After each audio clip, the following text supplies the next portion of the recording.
ansioso de que ya se sirva el plato y no puede esperar casi ni para orar.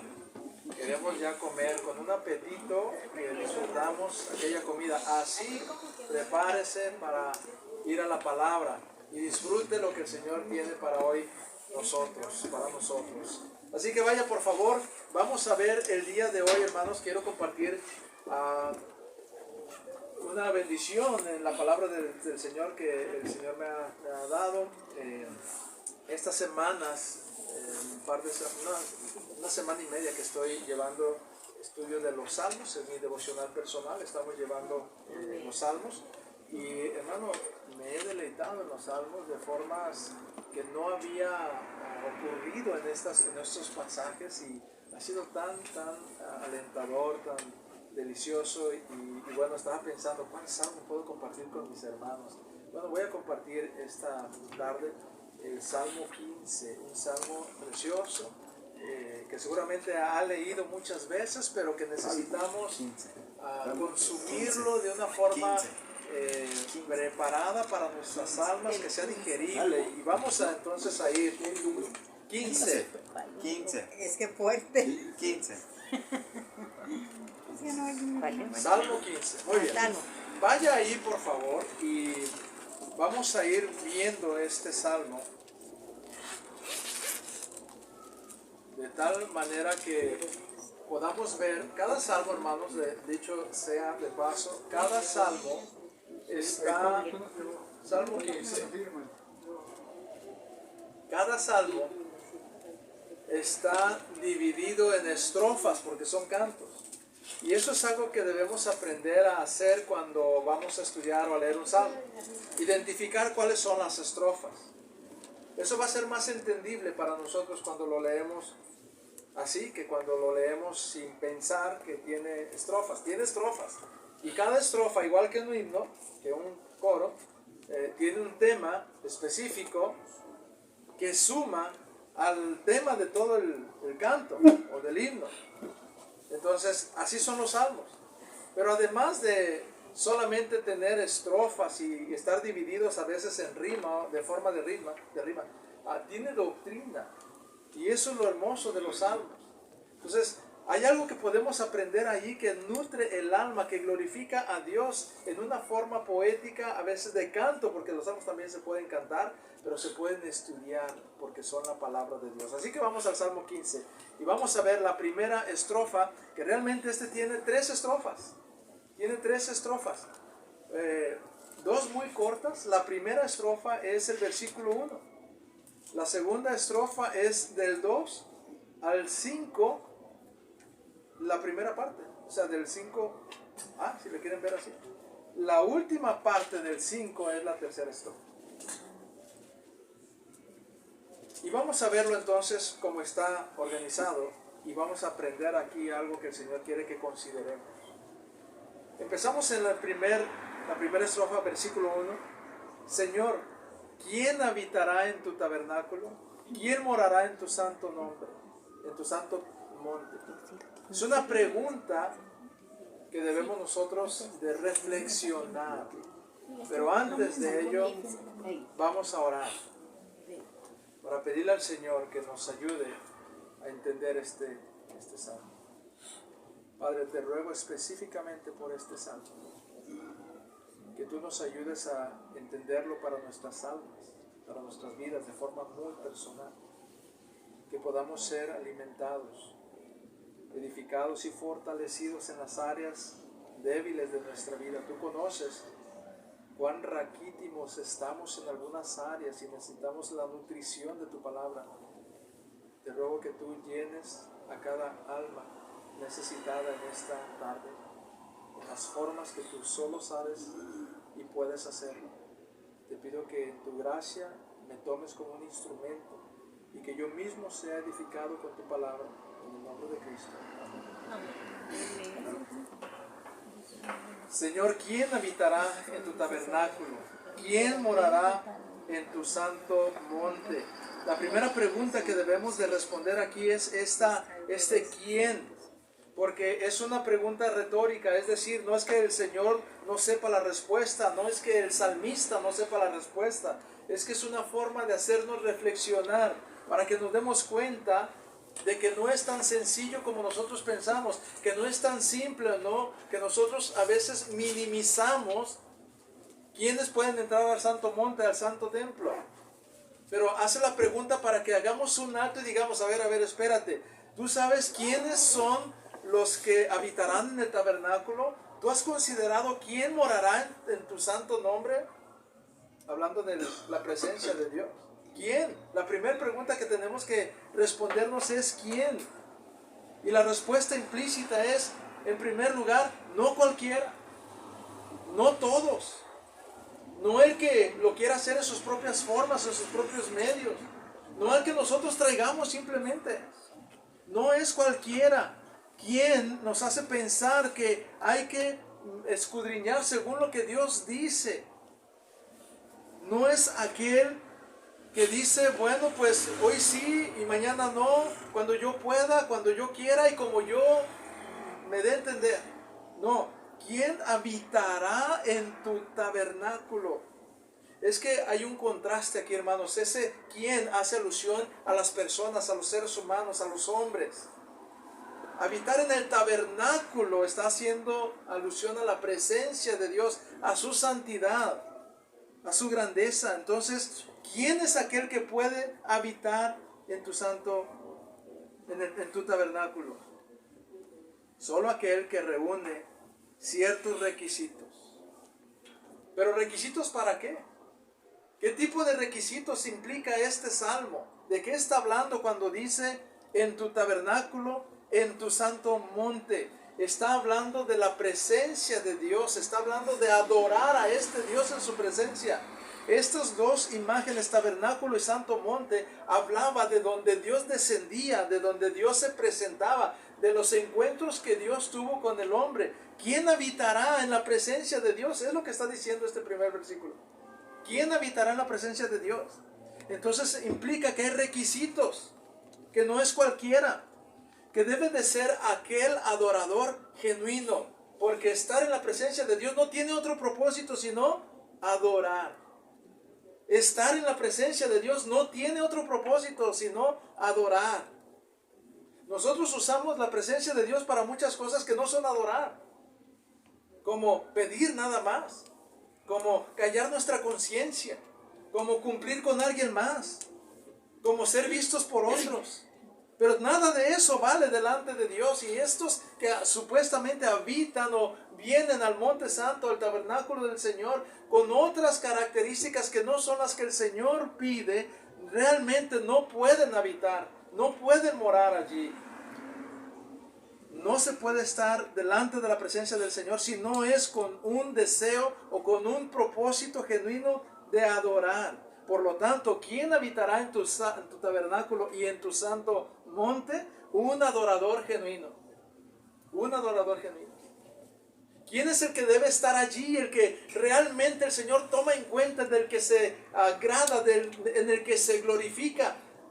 No todos los que están allí del Señor se glorifican de ellos, sino el adorador genuino, el que entiende delante de quién está, el que cuando llega con pecado se arrepiente primero, el que no le huye a la presencia de Dios porque cometió una falta, sino que se arrepiente y pone delante de Dios su pecado y lo confiesa, y ahí está para adorar. El adorador genuino, no es el que llega para adorar apenas cuando llega. Mire qué interesante es esto, y ahorita lo vamos a ver en el Salmo completo. El adorador genuino, el que puede habitar en la presencia de Dios y en el monte santo de Dios, no es el que apenas llega al lugar determinado para empezar a adorar, como a veces lo hacemos nosotros. No es el que se dispone a adorar apenas si llegó allí y todo lo que antes más hizo, todo lo que venía haciendo atrás no tenía nada que ver con adorar, y entonces dice, voy al templo porque voy a adorar, y entonces cuando llega allí pretende comenzar a adorar. No, ese no es un adorador genuino, sino el que llega con un corazón experimentado de adoración en su vida cotidiana. El que se ha preparado no solo en el día, sino en la semana. el que ha andado delante de Dios, porque Dios está en todos lados y sabe que Dios lo mira y su corazón está consciente de ese Dios. Cada cosa que hace, le adora con sus palabras, con sus pensamientos, con sus actos, con sus intenciones, con sus planes, con su trabajo, y llega al lugar santo para habitar, para sentirse en plena seguridad, para estar delante del Señor y continuar adorando, no para empezar apenas allí a adorar. Mire, cuando uno tiene la idea de que solamente en un lugar determinado se adora al Señor y el resto del tiempo y actividades no tiene nada que ver con adoración, no ha entendido que es un adorador. No ha entendido. El Señor Jesucristo corrigió ese pensamiento que tenían los judíos con aquella mujer. ¿Se acuerdan de ese encuentro donde hablaban acerca de dónde se debe adorar? Que en Jerusalén, que en el templo. Dijo el Señor, viene la hora donde los adoradores adorarán en espíritu y en verdad, y no tendrá que ser con un lugar solamente, con un horario, sino que en sus corazones adorarán en espíritu y en verdad. Y cuando se reúnen, no es que empiezan a adorar allí apenas, es que se reúnen allí del resto de las actividades donde estaban y todos en este caso la iglesia, para estar en el lugar que Dios ha escogido para descender de una forma especial. Y eso es la iglesia. Es donde se reúne la iglesia, cualquiera que sea el lugar. Y allí llegamos para exponer la adoración que traemos. Esa es la respuesta de quién. Ahora, hay otra palabra interesante, habitar y morar, que usa ahí. ¿Quién habitará? No solamente dice quién llegará, no dice quién adorará, dice quién habitará en tu tabernáculo. Entendemos implícitamente que es para adorar, pero habitar y morar son dos palabras que hacen referencia a vivir en un lugar determinado. Hacen referencia a sentir una seguridad en un lugar determinado. La palabra vivir y morar hacen alusión a una casa, a un hogar, a un lugar familiar, a un lugar donde es propio, donde hay una identidad. ¿Dónde habitas? ¿Dónde moras? Es un lugar que conocemos, que nos es familiar, que nos hace sentir tranquilos, seguros. La palabra habitar y morar es ese lugar que forma parte de nosotros, donde nos sentimos, como decimos, en casa. Esas son las palabras que quiere usar el salmista para transmitir qué significa estar en la presencia de Dios para un verdadero adorador, para un genuino adorador. Es alguien que se siente en casa, que no va de paso, que no llegó una vez cada mes y cada quincena o cada semana. Es alguien que habita en la presencia de Dios y se siente en casa, alguien que mora allí en plena confianza, en seguridad familiar, en gozo, en alegría, en bonanza. Le pregunto, hermano, ¿así se siente cuando nos reunimos como iglesia para adorar? ¿Así se siente cuando se reúne en la mesa, en el devocional de su casa? ¿Así se siente cuando abre su Biblia de forma personal, individual, para estar delante del Señor? Si no nos sentimos así, tiene que ver con la primera parte que expliqué de quién y tabernáculo o santo o monte santo. Es decir, tiene que ver con que no hemos entendido que al lugar de reunión como iglesia, como grupo, como familia, para adorar al Señor, uno debe de llegar preparado, habiendo adorado. Por eso es que a veces llegamos a la iglesia y no sentimos nada de estas cosas. No, yo no sentí la presencia de Dios. Pues cuidado, hermanos, cuando alguien dice yo no sentí la presencia de Dios, es que Dios no está aquí solamente. ¿Sabe dónde debe de estar Dios? En el corazón. Y si usted no siente la presencia de Dios, no es problema del lugar, es problema de su corazón. Entonces, cuando nosotros entendemos que este lugar es una oportunidad masiva, global, congregacional, para adorar lo que traemos de forma individual, para sumar la adoración individual, entonces vamos a disfrutar de este tiempo de adoración. Pero cuando hemos llegado de un trabajo que no hemos conectado a Dios, de una rutina en la que Dios no ha tenido que ver, de quehaceres y pensamientos y actividades donde a Dios no lo hemos tomado en cuenta, Cuando traemos un montón de cosas allá desconectados y llegamos aquí con todo eso, hermanos. A veces llegamos aquí con todas aquellas preocupaciones que le llamamos seculares y terrenales, como si Dios no habitara allá, como si Dios no viviera allá, como si todo eso no pudiera ser dedicado para Dios. Entonces es difícil conectarse en un lugar determinado en un momento. Es como que pretender cruzar una dimensión a otra donde Dios no estaba y ahora está. Y no funciona así. Es que Dios está con nosotros en todos lados. Si entendemos esto, hermanos, vamos a sentir el calor de la iglesia, porque esa adoración que traemos de la semana, del día, del mes, en nuestra vida cotidiana, se suma a la adoración de los demás. Y hermanos, es precioso, es maravilloso, se siente aquello. E independientemente de que otros no lo hagan, si usted viene así, usted siente la presencia de Dios. Y puede disfrutar de este Dios santo, amoroso, misericordioso, todopoderoso, soberano, grandioso, majestuoso. Puede sentirse por este Dios seguro, puede sentirse delante de este Dios fortalecido, gozoso delante de este Dios, con un temor reverente delante de este Dios. Se puede sentir así y puede sentir esa confianza. Mire la mezcla que tiene este primer versículo. ¿Quién? No cualquiera, a pesar de ser hombres mortales y con un cuerpo limitado que todavía cae y se mancha de pecado, a pesar de ser ese tipo de personas, aún así es posible estar en la presencia de Dios, pero no cualquiera como quiera y cuando quiera, sino como genuino adorador. Y no solamente es que es posible ser un genuino adorador, pero puede sentirse en confianza delante de Dios. Puede sentirse en gozo, en paz, en tranquilidad, junto con todos aquellos que llegan a adorar. Es posible estar en la presencia de Dios y sentirla a plenitud. Pero ¿cómo es eso? Bueno, recuerde cuando escuche esta línea del primer versículo. Señor, ¿quién? Bueno, los adoradores genuinos. Aquellos que en la semana se han preparado, que han hablado con Dios, que han caminado con Dios, que han hecho parte de sus estudios, jóvenes, a Dios, que han hecho parte de sus trabajos, hermanos, a Dios, que han hecho parte de su familia, de sus proyectos familiares, de sus cuentas, de sus pagos de cuenta, la han hecho parte a Dios. Que sus pláticas con sus vecinos han hecho parte a Dios, que sus relaciones interpersonales, laborales y de toda índole han hecho parte a Dios, que Dios tiene que ver en todo lo que hacemos allá afuera, que hemos dedicado cada mañana que salimos y cada vez que regresamos y cada trayecto que corremos. Entre más nosotros andamos en una vida cotidiana con Dios, estamos adorándole, y cuando llegamos a un tiempo específico para reunirnos con Él, sin ninguna otra cosa que nos interfiera terrenalmente hablando, podemos sentir esa presencia de gozo, de seguridad, de fortaleza. Esos son los que podrán habitar y morar y sentirse en la presencia de Dios como en casa. Pero qué diferente es cuando no pasa así.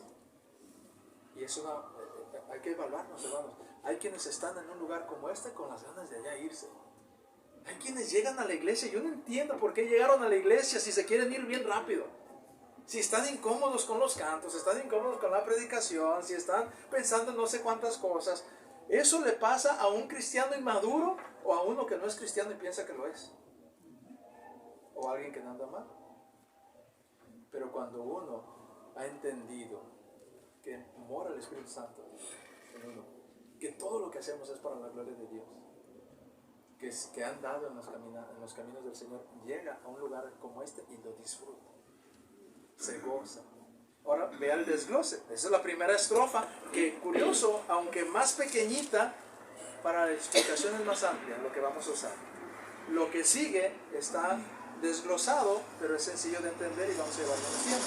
Versículo 2 al versículo 5, línea por línea, lo que va a hacer es lo que acabo de hacer yo en aplicación, pero el Salmo lo va a describir en su estrofa, el significado de quién habitará en el tabernáculo y quién morará en el santo monte. ¿Quién? El versículo 2 dice, el que anda en integridad y obra justicia. ¿Dónde? ¿En la iglesia? ¿Cree que se refiere a la iglesia nomás? No, el que anda en integridad y obra justicia se refiere principalmente a la forma en que te conduces.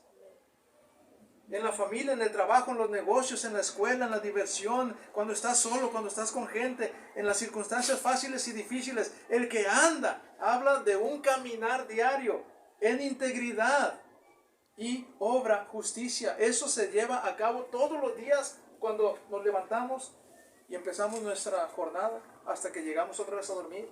En ese momento tuvimos la oportunidad de andar en integridad o no, de andar en obras de justicia o no. Pero solo el que anda en integridad y en obras de justicia es el que habitará en el tabernáculo, el que se sentirá en confianza, el que disfrutará. Y esto es un ejemplo nada más aquí de este lado de lo que es el tabernáculo santo, pero un día lo experimentaremos a plenitud. Amén. En la presencia de Dios por toda la eternidad. Pero podemos ahora tener ciertos goces aquí en la tierra cuando venimos a adorar como iglesia delante de Dios. Pero venimos preparados, habiendo andado en la semana en integridad y en obras de justicia. Y luego dice, y habla verdad en su corazón. Es decir, el que se ha preparado en su forma de, no solamente de conducirte, pero en su forma de hablar. Amén. ¿Cómo hablas durante la semana? ¿Cómo hablas antes de llegar al culto? ¿Cómo son tus palabras que salen de tu corazón? Porque eso es adoración y eso habla de si has estado en el Señor o no has estado en el Señor. El que habla verdad en su corazón. Y no se refiere otra vez hasta el momento que llegó allí, porque aquí todos hablamos bonito. No sé si verdad, eso solo Dios lo sabe, pero aquí sí hablamos como cristianos. Pero ¿qué habló antes de venir? ¿Cómo fueron sus palabras? ¿Honraron al Señor o lo deshonraron? El que no calumnia con su lengua es la misma línea que la anterior, pero ahora lo hace en sentido negativo. Primero en sentido positivo, el que habla verdad en su corazón, el que edifica con sus palabras, pero también dice el que no calumnia, o sea, el que se resiste, el que niega a hablar cosas falsas, mentiras, injusticias, prejuicios. No se preste para calumniar, no se preste para injuriar a alguien, no se preste para manchar el testimonio de alguien, no se sume a la crítica negativa de otros sobre algunos, porque eso no es andar en santidad, no es adorar al Señor. Uno adora al Señor en todas las cosas que hacemos, en los momentos donde hay una reunión de la empresa o del trabajo y se acusa a alguien y yo sin saber nada, simplemente porque quiero quedar bien con el jefe, me sumo también a esa acusación. Hermanos, no estamos adorando, se mancha el corazón, se mancha el espíritu y entonces empieza a mermar nuestro sentido de la presencia de Dios y eso se va sumando en acto tras acto, que cuando llegamos a la iglesia estamos apagados, estamos a veces vacíos, amargados, molestos, porque cosas como esas que no cuidamos en nuestro diario andar, en nuestras labores, no cuidamos nuestra forma de andar, de obrar, nuestra forma de hablar. Dice el versículo 3, la segunda parte, el que no hace mal a su prójimo. Hermano, la forma en que tratas a tus semejantes allá afuera. No, aquí en la iglesia es bien bonito tratarnos y es bien fácil hacerlo. Y nos llamamos, como dijimos en un sermón anterior, a veces tan ligeramente, Dios te bendiga, cuando ni estamos pensando en la bendición de Dios para el hermano y decimos muy fácil, bienvenido y qué gusto verle y saludamos. Y aquí es bien fácil, hermanos, pero ¿cómo tratamos a nuestro prójimo allá afuera? Antes de llegar aquí. Miren, no nos vayamos tan lejos al mundo. ¿Cómo tratamos a nuestros hijos, a nuestra esposa, a nuestro esposo, a los familiares, a los conocidos? Porque eso es prepararnos, hermanos. Si no los tratamos mal, estamos reflejando al Señor, estamos andando en el Señor, estamos adorando al Señor. Si no los tratamos mal, el que no hace mal a su prójimo, el que busca el bien de su prójimo, es la parte contraria. Y luego dice la siguiente, ni toma reproche contra su enemigo. Ahora, no solamente habla de un trato general que honra al Señor, al prójimo, pero habla de un trato específico de no reprochar contra nuestros enemigos, donde eso parece muy natural que lo hagamos y que hasta nos justificamos. Es que me hizo, es que es injusto, es que me robó, es que me maldijo. Y reprochamos y les contestamos. A veces perdemos el testimonio en un arrebato, en una palabra, en una mirada, en una acción, en una amenaza. No toma reproche contra su enemigo. Hermanos, un cristiano luce genuinamente como cristiano allá afuera. Aquí adentro tengo mis sospechas. Porque aquí adentro, ¿cómo lo podemos saber? Venimos para eso, es fácil disfrazar las apariencias. Pero cuando estamos viviendo nuestra vida cotidiana real y alguien nos hace una injusticia, nos critica, nos dice, nos difama, ¿cómo respondemos ante un enemigo de nuestra integridad, de nuestra alma, de nuestra persona, que ataca nuestra familia? ¿Cómo nos referimos? ¿Cómo nos dirigimos a ellos? Mía es la venganza, dice el Señor, yo pagaré. Da lugar a la ira de Dios. No paguéis a nadie mal por mal, sino vence con el bien. Mire qué práctico es este salmo que nos deja ver el desglose de una vida cotidiana en la forma de andar, de obrar, de hablar, de tratar, de reaccionar contra nuestros enemigos.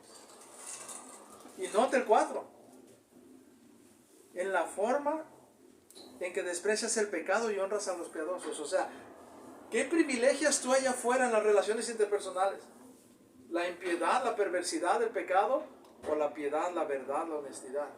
¿Qué privilegiamos? ¿A qué le damos nuestro voto? Dice el 4, en cuyos ojos el perverso es despreciado, pero honra a los que temen al Señor. Es decir, aquel que desprecia el pecado y los que lo cometen, no los prefiero, no los procuro, no son mis amigos, no son mis compañeros, no me influencian, les resisto, o sea, no puedo estar en ese círculo de perversión, no tengo parte con ello. Pero los honestos, los íntegros, los piadosos son mi compañía, son mi ejemplo, me deleito en ellos. Y allá el mundo, hermanos, compite al revés. Los perversos, los impíos, los agresivos, son los que prosperan y se unen muchos a ellos contra los piadosos, a costa de los íntegros.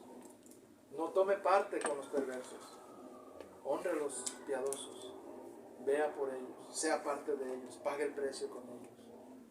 En las cosas más pequeñas, como palabras dirigidas a ellos, de apoyo y de reprender las obras de las tinieblas de los enemigos, sin temor. Me van a correr del trabajo, ¿quién le dio ese trabajo? Me van a bajar el sueldo, ¿quién es el que le sustenta?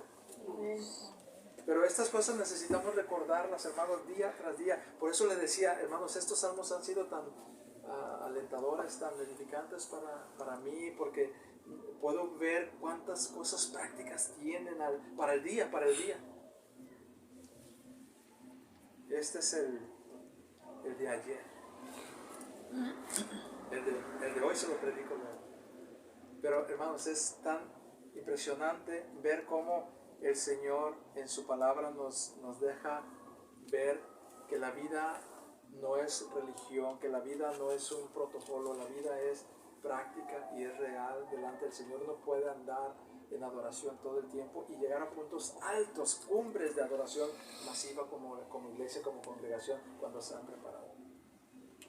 Y nos deja evaluar también, porque si usted no puede sentir eso, tendrá que reconocer que es porque en la semana no adora de esta manera práctica.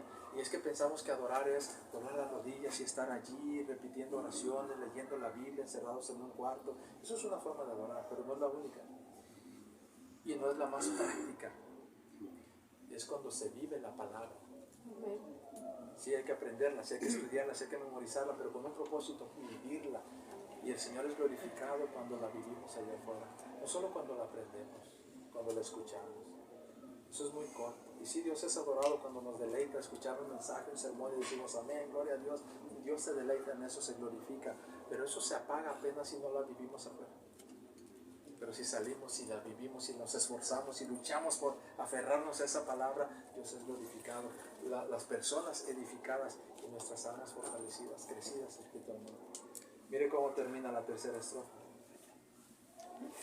Todavía no terminamos la tercera estrofa, discúlpenme. Estoy en el 4.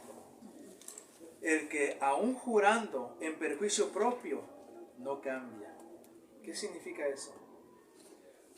El que aún jurando en perjuicio propio no cambia. Es decir, el que aunque salga perdiendo por hacer el bien, no va a cambiar su postura. Eso es lo que está diciendo. El que aunque me hagan daño, aunque me quiten el trabajo, aunque me bajen el sueldo, aunque me señalen, aunque lo que sea, pero por la verdad, por el bien, por el nombre del Señor, no voy a cambiar eso. Aunque salga perdiendo en la carne, no voy a cambiar. Ese, hermano, es uno de los que adoran con mayor intensidad y claridad.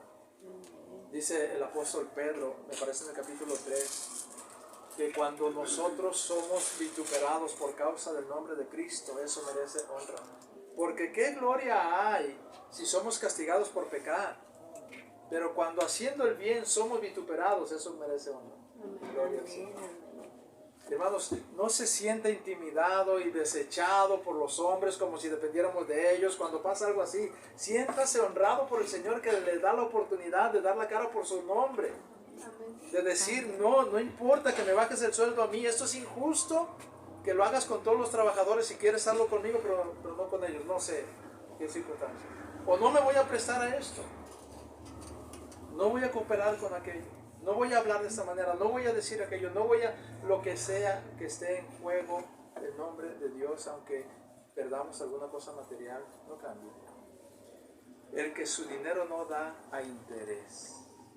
Es decir, el que no es materialista, el que no es avaricioso, el que no está hablando de hacer negocios sanos. Aquí este contexto, en este pasaje, está diciendo de aquellos que se dedicaban a enriquecerse por el pobre necesitado.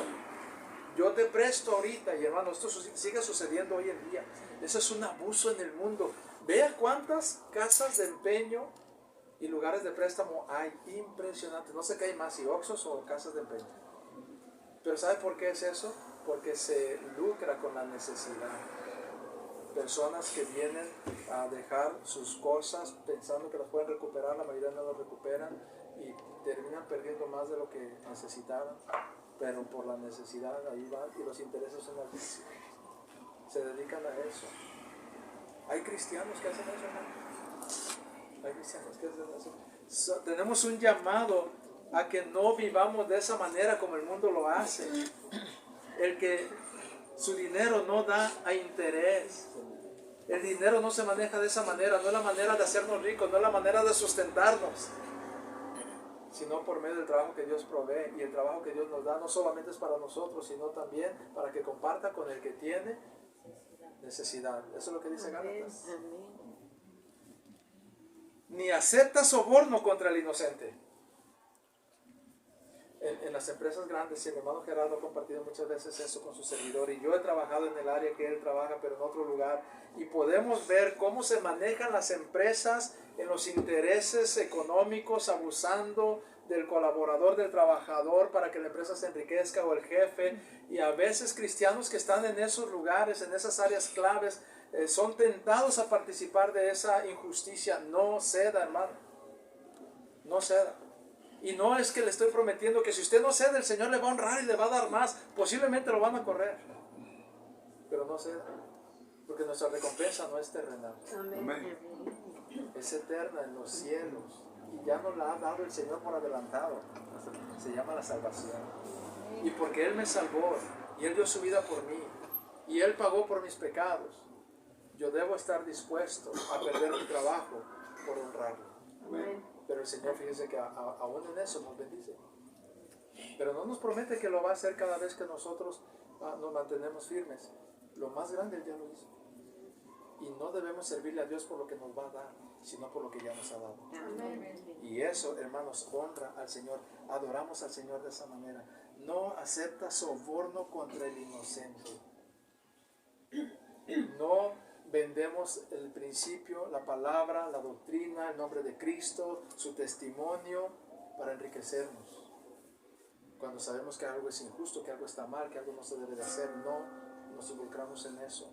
Hermanos, allá en el mundo, allá afuera, donde nadie nos ve, hay alguien que siempre está delante de nosotros. Y lo podemos adorar en cada lugar En cada rincón de este mundo podemos adorar al Señor si estamos conscientes que ahí está Él, y esa decisión, y esa negación, y esa palabra, y ese pensamiento, lo hago delante de un Dios que siempre me ve, estoy adorando. Qué hermoso saber que podemos adorar a Dios en todo lugar, en espíritu y en verdad. Y termina ahora sí, esa fue la segunda estrofa. La tercera es una sola línea. El que hace estas cosas, permanecerá firme. El que hace estas cosas, no el que llega al culto, fiel al culto, pero en la semana quién sabe cómo vivió. No el que diezma siempre, porque eso es una forma a veces de callar la conciencia. Y no estoy diciendo que no vaya al culto y que no diezme, pero que eso no tiene sentido. Sí estoy diciendo, si su vida allá afuera no tiene congruencia con lo que hace aquí dentro. El que hace estas cosas, ¿cuáles? Vivir cotidianamente en la presencia de Dios, con un deseo de adorar al Señor en todo lugar, en toda circunstancia, con todas las cosas que hacemos, las que pensamos, las que planeamos. El que hace estas cosas permanecerá firme. Esta es la conclusión de la primera pregunta. ¿Quién habitará en el tabernáculo y quién morará en su santo monte? Muchos llegan, muchos están ahí, pero no están morando. Muchos estamos en las iglesias cada domingo y llenamos los recintos de las iglesias, de las congregaciones, pero ¿sabe que muchos de ellos que están ahí llenando sus lugares en esos espacios no están morando ni están habitando? Es decir, no se sienten en casa, no están adorando al Señor, están simplemente de pasos. A veces sus cuerpos nada más están ahí, sus mentes y sus corazones no lo están, porque vienen de un mundo agitado que los ha seducido, y allá se queda el corazón, y el cuerpo lo traemos el domingo y el miércoles y cumplimos con ciertas cosas corporales, pero estos no habitarán, no morarán en el monte santo, en el tabernáculo. No pueden adorar y disfrutar y gozarse. ¿Quién pues?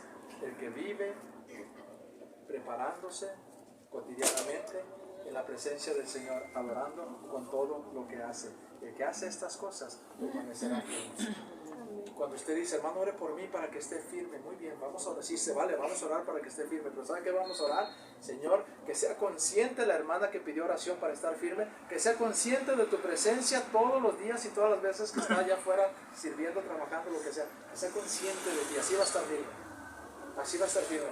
O sea, la conclusión del Salmo es, el que tiene su conciencia activa de que Dios está presente, estará firme. Contra la corrupción, contra la tentación, contra el pecado, contra la avaricia, contra los malos pensamientos. El que hace estas cosas estará firme, podrá adorar y disfrutar de la presencia del Señor. Vamos a ver.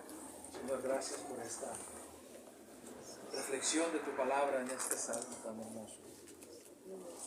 Y no somos dignos en nuestra propia fuerza y nuestra naturaleza humana, sino en la justicia de nuestro Salvador Jesucristo. Él nos ha hecho dignos por su sangre, por el precio que pagó. Gracias, Señor, porque tenemos esa capacidad dada por tu Espíritu Santo de adorarte, de disfrutarte. Podemos gozarnos, podemos mirarte en cualquier lugar y en todo lo que hacemos. Gracias por ello, pero Señor, ayúdanos a recordarlo. Inquieta nuestros corazones que se desvían en las actividades diarias. Convéncenos, redargúyenos. Muéstrate, Señor, para que podamos recordar que ahí estás y te podamos adorar. Bendice a mis hermanas, a mis hermanos esta noche. Gracias, Señor, por tu palabra en el nombre de Cristo. Amén. Amén. Mis hermanos, tenemos material.